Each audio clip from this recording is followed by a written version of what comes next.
Kettlebell deadlift is a fantastic exercise if you're limited on equipment. Here we have a kettlebell and some resistance bands. So the way you would set this resistance band or accommodating resistance kettlebell deadlift up would be to put the band under one foot, floss the band through the handle of the kettlebell, and attach it to your other foot.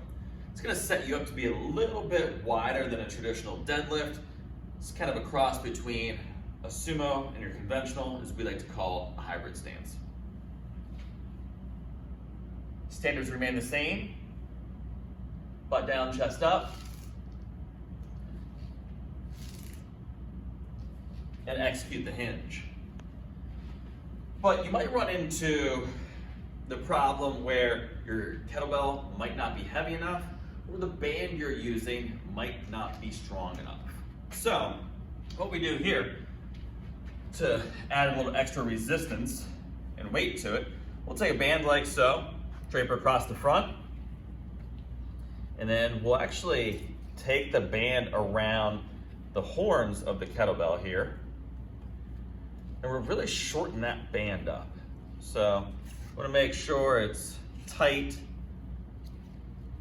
and also the same distance on both sides. From here, we can step into the band.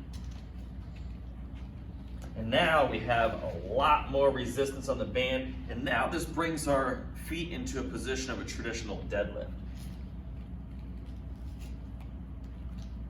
From here, making sure our feet are on top of the band.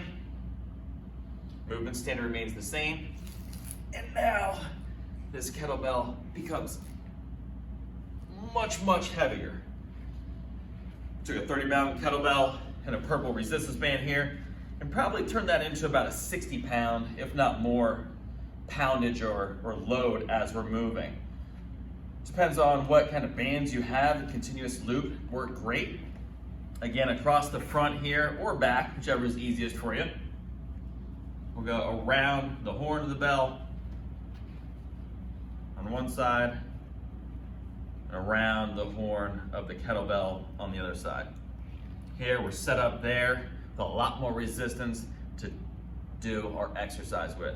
You can also add another band to this to make it much harder.